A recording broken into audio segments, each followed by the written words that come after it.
Hi everyone, let's do the chanting straight away. Namo tassa bhagavato arahato samma sambuddhassa. Namo tassa bhagavato arahato samma sambuddhassa. Namo tassa bhagavato arahato samma sambuddhassa.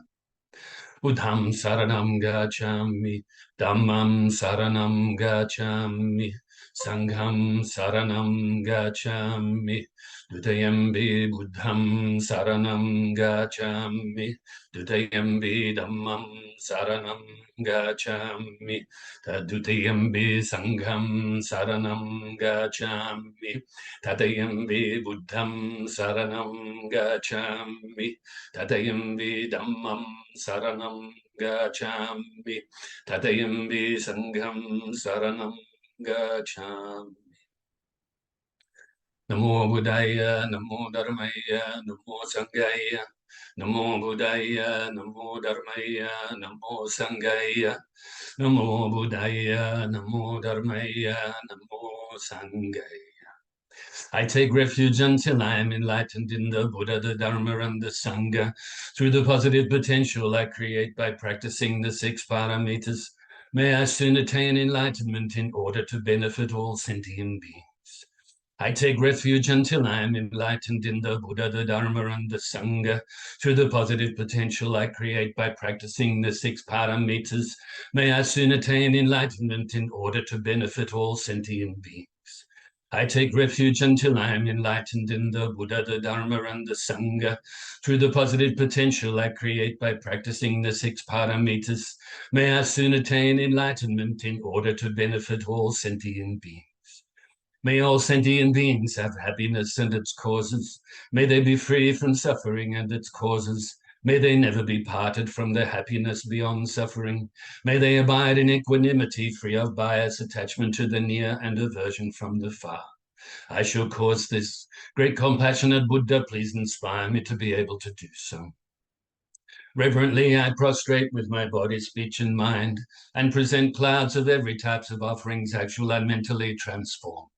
I confess all of my negative actions accumulated since beginningless time, and rejoice in all the virtues of all holy and ordinary beings. Please remain until silent existence ends and turn the wheel of Dharma for all sentient beings. I dedicate the virtues of myself and others to the great enlightenment. However innumerable all sentient beings are, I vow to save them all. However inexhaustible my delusions are, I vow to extinguish them all. However immeasurable the Dharma teachings are, I vow to master them all. However endless the Buddha's way is, I vow to follow it completely. Om Mani Padme Hum. Om Mani Padme Hum. Om Mani Padme Hum. Tayata Gati Gati Parasam Gati Bodhiso. Tayata Gati Gati Parasam Gati Bodhiso.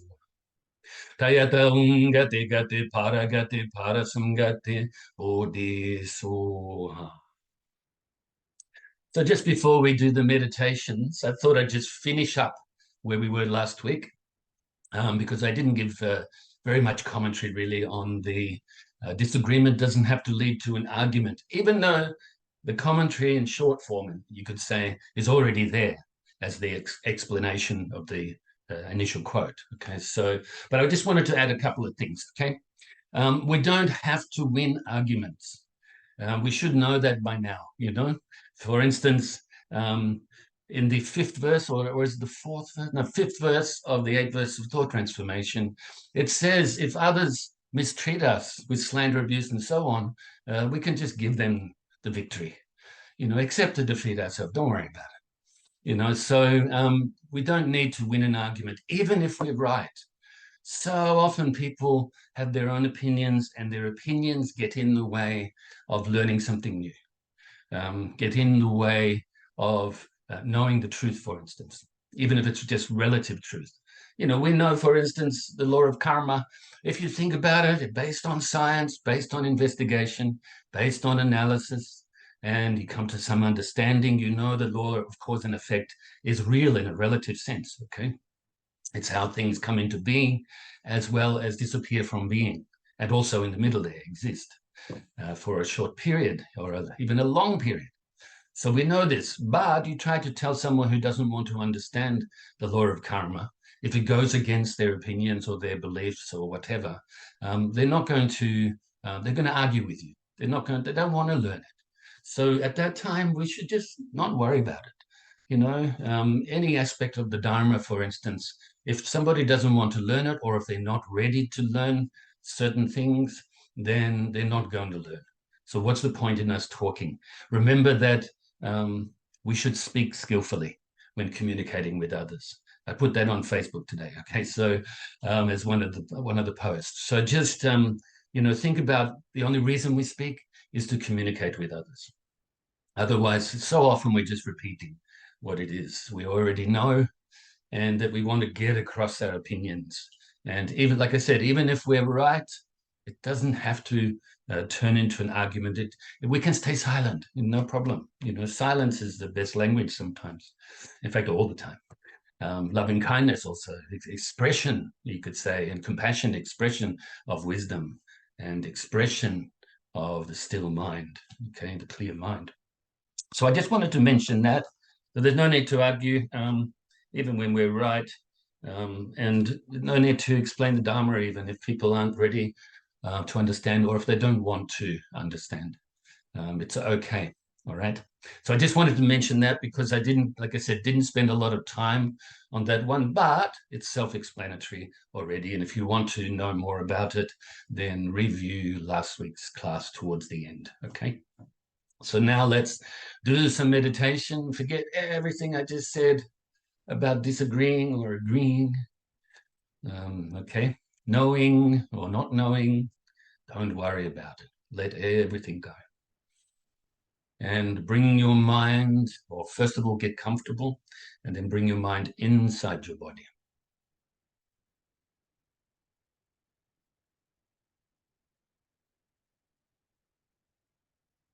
And from the tips of your toes all the way up to your shoulders, down to the tips of your fingers and back up to the top of your head. Just release whatever tension you have in the body.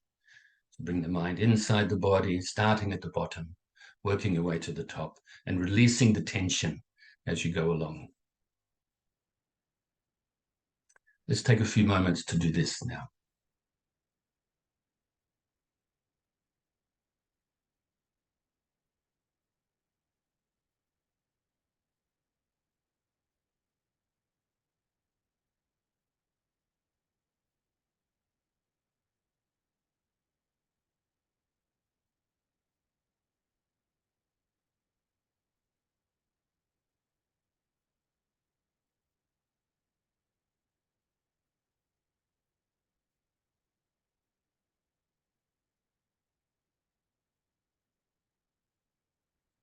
So now scan your body again to see if there's any more tension you can release or leftover tension.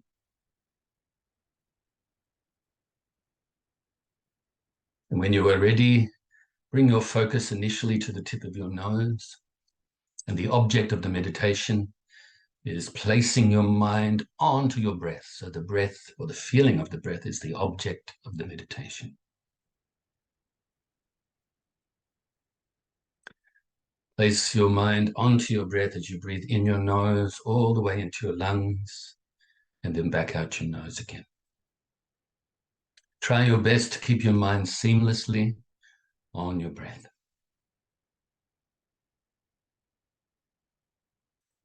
But if any thoughts arise or any mental activity arises, don't cling to it. Don't grasp at it. Don't try to force it away or deny it, but simply and naturally replace your mind onto your breath. So let go of any thoughts or mental activity by replacing your mind onto your breath. And if your mind starts to become dull or sleepy, then replace your mind onto your breath more brightly. You can also add the extra technique of counting the breaths from 1 up to 10. 1 in breath and 1 out breath is 1, so on. But if you get distracted on your way to 10, go back to 1 at that time. So let's practice like this in silence for a short while.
So now you can feel pleased with yourself for engaging in the practice and fill yourself with universal loving kindness. Fill your whole being with this universal loving kindness. You can utilize visualization, visualizing that you're filling your whole being with the white light, which represents the universal loving kindness, or white nectar if you prefer. Or you can just go with the feeling. Like I mention always, the feeling is of utmost importance. Of course, until you really fill your being, habituate your being with this universal loving kindness, where it's there always, where it's immeasurable. But right now, we have to generate it. We have to improve it. We have to increase it. So we have to, you could say, force a little bit. And this is why we use the visualization. Also, the feeling, like I said, is important. Fill yourself with so much loving kindness that it now radiates outwards, overflows and radiates outwards initially to your loved ones, family and friends, filling them with the universal love and kindness too, wishing that they are happy, free from suffering, and are peaceful.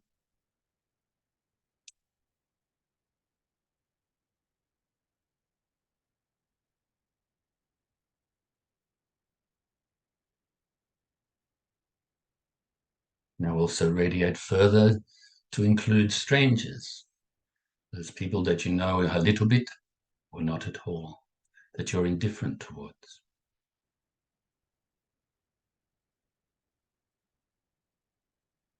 Fill them with the universal love and kindness too, and wish that they are happy, free from suffering, and are peaceful.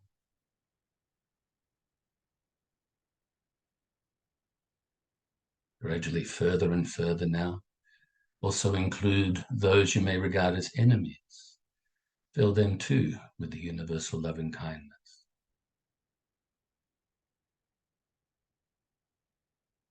Wish that they are happy, free from suffering, and are peaceful.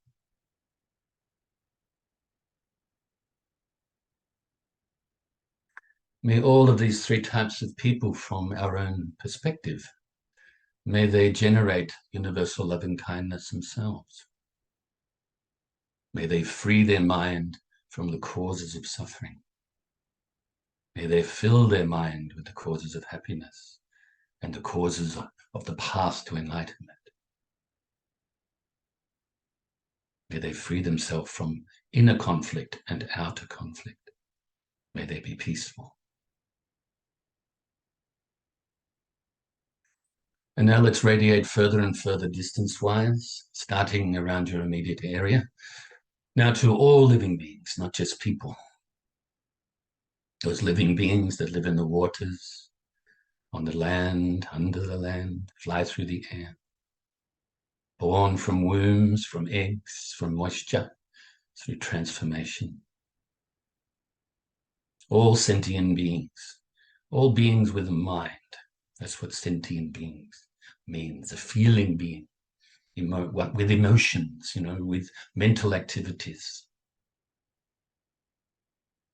changing every moment. All sentient beings, whether weak or strong, great or small, short or tall, seen or unseen, near or distant, born or to be born, may they all be happy. Now radiate the loving kindness out throughout your whole state or county, through all the living beings. Those you have an affinity towards, those you're indifferent towards or don't know about at all, and those that you may fear or find repulsive.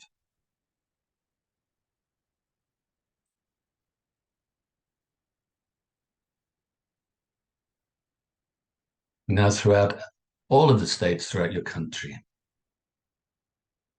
extend and radiate this loving kindness generated in your own mind or heart.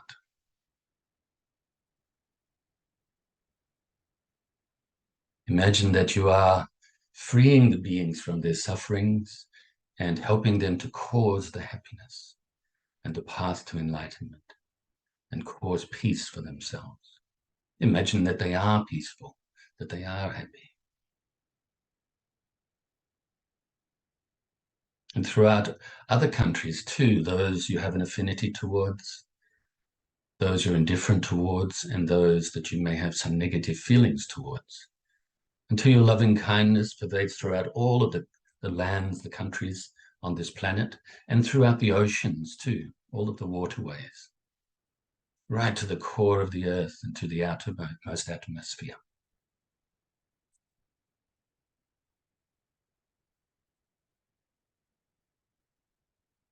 And beyond this planet alone, throughout the whole solar system.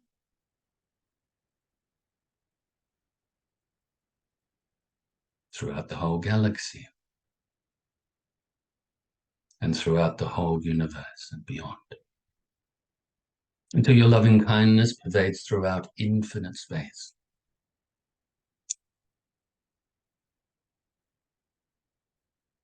and be present here and now.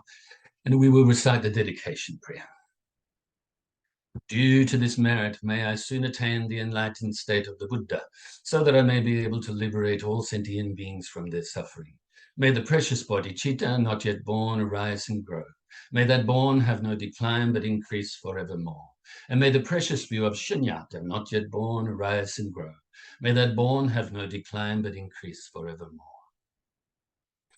And so, like mentioned before, and in the last couple of weeks, I'm answering some questions, but I'm doing it in a formulated way, you could say, okay? I'm utilizing my book, Dharma and Encouragement Quotes and Explanations. The big title of the series of the books is Andrew's Pearls, All is Well, okay? So utilizing these teachings and obviously the questions that have come in over time, over all of the time that we basically did the 8 Verses of Thought Transformation Commentary, about 9 months there. I wrote most of them down, and the only ones I didn't write down is if they were already asked. So I didn't want to repeat myself. And then I'm grouping them into these teachings, okay? There are 50 quotes with 50 explanations throughout the book. Randomly chosen teachings, this first one, okay, whereas I remind you again that the other 4 books, still to be published, are coming under titles, like for instance, compassion teachings or teachings on love and compassion, teachings on generosity, meditation instructions, or teachings on meditation, and also wisdom teachings. But they're still to be completed and published. Okay, so I thought that I would continue today. Like I said, we've already gone past that one from last week. There was a couple of things too. In the book, there are titles. I gave really short titles to each teaching as well. Maybe I'll read some of them to you. So the first one from last week is Agree to Disagree. Okay, remember the teaching, or the quote is, an argument doesn't have to lead, or disagreement doesn't have to lead to an argument, okay? So that one is Agree to Disagree. Today I thought maybe we'd get 4 done, but we'll see.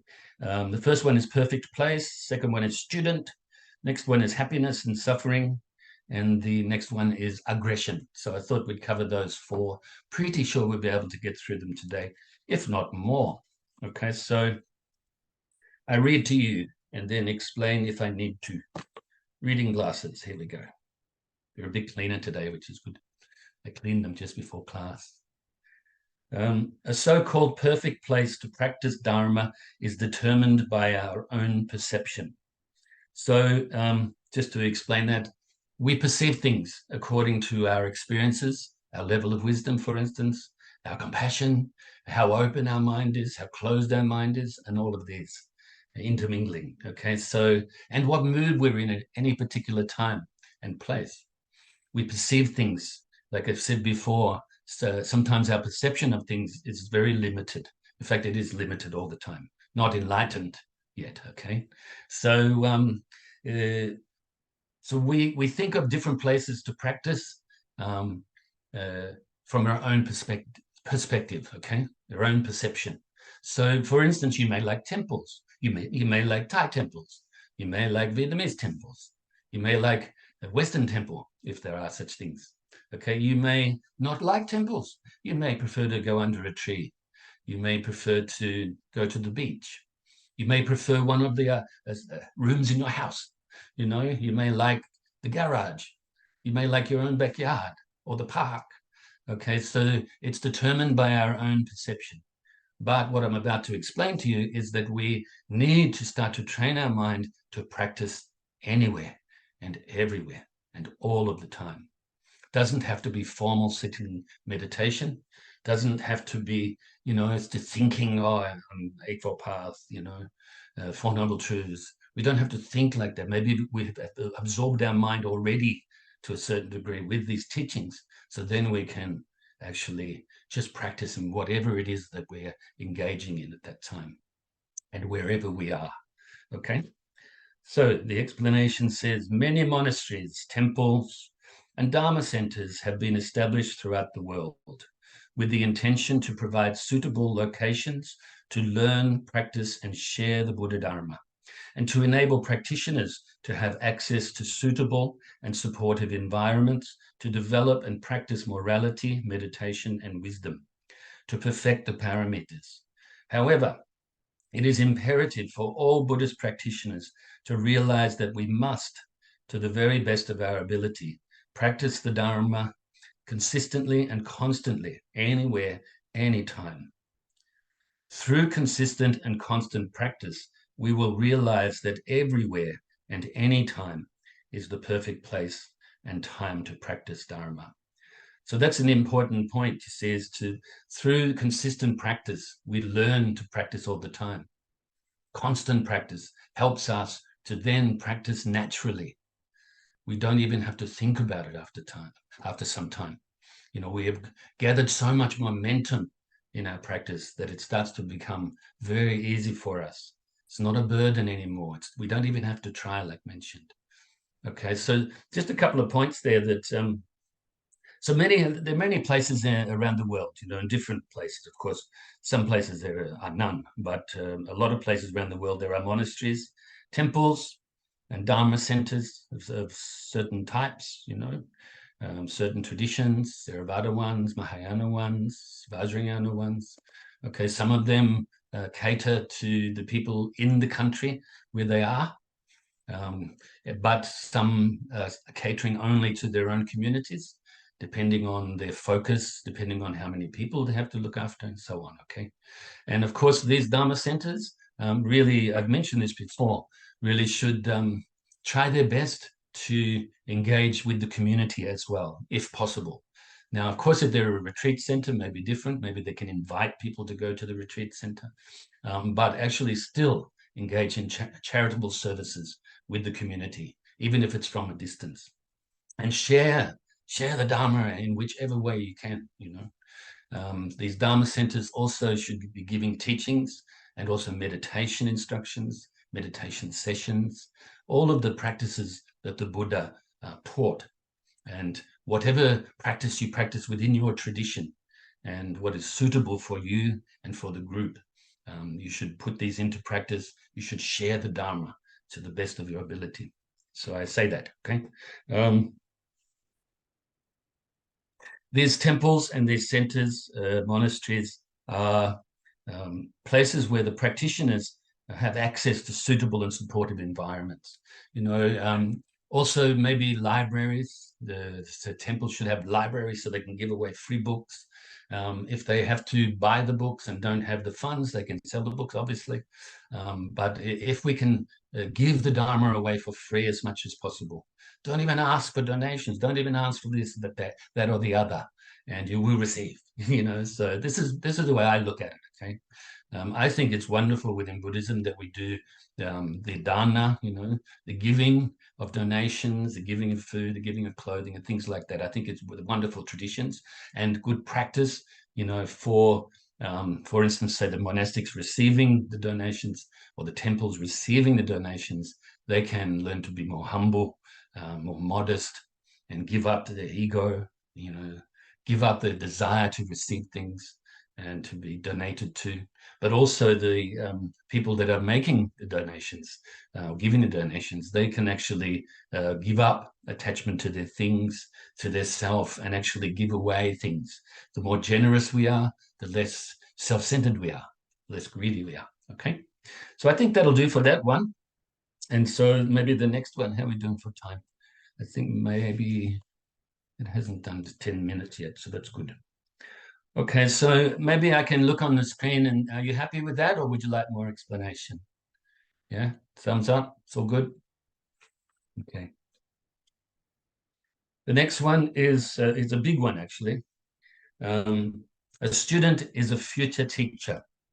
At the moment, of course, we're all students of the Dharma, and there are teachers. For instance, myself, for the last 25 years or more, I've been teaching the Dharma. Okay, so maybe when I was a young teenager, 13, 14 years old, and so on, I was teaching guitar at my guitar teacher's guitar school. He got me to teach the beginners, you know, at that time. So teaching, we're all teachers at some some stages in our lives, okay?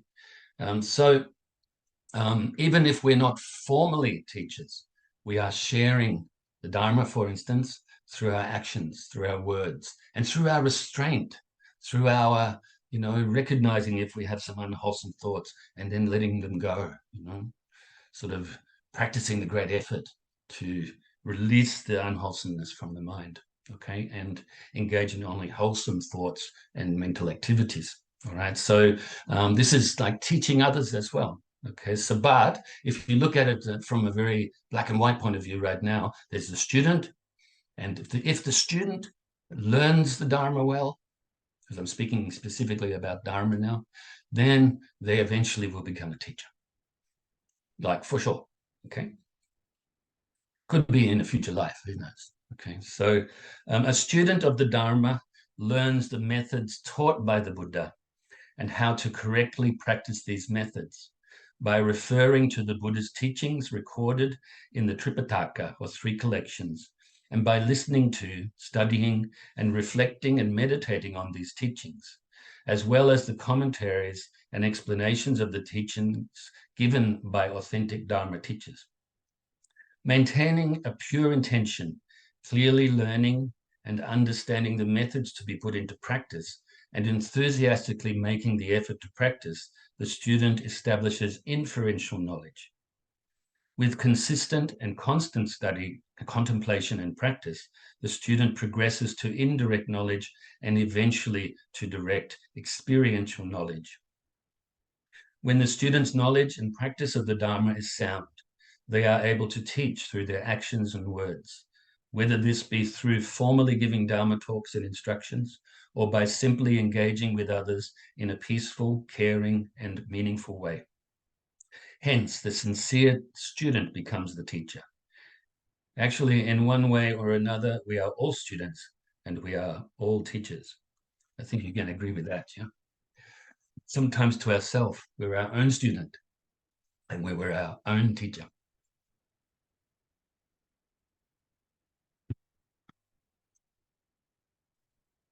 So let me have a little look at this. How long have I got? 7 minutes. Okay, so the student learns the methods taught by the Buddha and how to put these methods into practice. That's really important. Back to the very first of these Zoom classes that we did was about the purpose, why it is that we're practicing Dharma, the methods, how to put the methods into practice, and then doing it, So you could say purpose, method, and means, okay, or practice. And so, and we can check that we are understanding these methods correctly and practicing them correctly by referring to the Buddha's teachings in the three collections, the Tripitaka, and by listening to, studying, and reflecting and meditating on these teachings. Okay, so that's the three wisdom tools that I'm explaining there. The wisdom of hearing, the wisdom of contemplation, and the wisdom of absorption or meditation. Okay, absorbing your mind with that which you have understood. Okay. As well as the commentaries and explanations of these teachings given by authentic Dharma teachers. So this could be teachers from the past, you're reading the teachings from the, like we did with the 8 verses, these teachings came from like 800 or 900 years ago, so, and then there's commentaries throughout the ages of these teachings. We utilize a little bit the Dalai Lama's commentary that I referred to many times. And, that was done probably sometime in the last 20 years. So there's commentaries on these teachings all the time. You can, you may have some affinity to some teachers, and so you can read their commentaries on certain teachings, okay, certain sutras and so forth. And then absorb your mind with it. Get a holistic view, Don't just like read the sutra and then go, okay, I understand that. Actually get some commentary or read some commentaries on these sutras and so on, okay? Maintaining a pure intention, clearly learning. Pure intention, once again, comes up, very important, of utmost importance. Then clearly learning and understanding the methods to be put into practice and enthusiastically making the effort. So that's the paramita of effort, isn't it? enthusiastic perseverance to practice. The student eventually will go through the stages of inferential knowledge, inferring to the scriptures and commentaries. Then through good practice, consistent, constant practice, it's some indirect knowledge. And eventually we can go along to experiential knowledge, where we directly perceive the truth by ourselves without inferring to scriptures and so on. But also along the way, when the students' knowledge is sound and the practice is strong, then that time the student can teach, like I said, whether that's formally, if they have the skills and abilities and knowledge to be able to do that, that's great. Otherwise, through actions, through engaging with others in a peaceful way and so on, okay? That'll do. So the next one is adopt the causes of happiness, abandon the causes of suffering. All of us wish to experience happiness and wish to avoid suffering. But so often we live contrary to these wishes. We greedily chase after happiness as if it were something we can acquire and get angry when we experience some form of suffering. We need to change the way we think and behave. We need to study, contemplate, and understand the universal law of karma, of cause and effect. If we want to be happy and not unhappy, we must maintain a mind that is free of delusion, greed, and anger, a mind that is wise, open, and loving. May you all be well and happy. Okay, so basically, it's very simple, this one. It's teaching on karma. And also pointing out that we want happiness, but so often we cause suffering. We don't engage in the causes of happiness, in maintaining a mind that is open and wise and loving, and so on. Okay, these causes of happiness. You want happiness, we must engage, or I should say, maintain a mind like this to cause the happiness, and then engage in physical and verbal actions that cause happiness. Okay. If we want to avoid suffering, we have to avoid causing the suffering. So simple. But so often we live contrary to this. People will say, oh, I want happiness. How come I'm never happy? And then they get depressed. Because you didn't cause the happiness. Instead you cause depression or you cause suffering like that. So we need to change the way we think, okay? We live contrary to these wishes. We greedily chase after happiness as if it was something that we can buy down at the supermarket. I want that. You gather all of this money and then we go and try to buy happiness. It doesn't last. Maybe you get a little bit of satisfaction for a short while, but not very long, okay? That'll do for that one. And then very quickly, aggression can never cause peace. The very nature of aggression is rooted in the three poisons of ignorance, attachment, and aversion, the root causes of suffering. Peace is realized by non-ignorance, non-attachment, and non-aversion. The aggressor causes very unwholesome karma for themselves, reinforcing and increasing the habit of thinking, acting, and speaking aggressively. Also, it will most likely be an unpleasant experience for the object of their aggression. I think that's pretty self-explanatory, and it relates a little bit to the question that I had about the war and things like that from a couple of weeks ago. Okay, so I knew that was coming up, and I spoke about it already. If we are aggressive, then you can only ever cause suffering, really. So give up the aggression. Doesn't mean you're not energetic. Okay, it doesn't mean that you don't do things, don't engage in good actions. Do it with good enthusiasm, good energy, but not aggressively. I rejoice in your goodness as always. I look forward to seeing you next week. And I have no idea when we'll finish.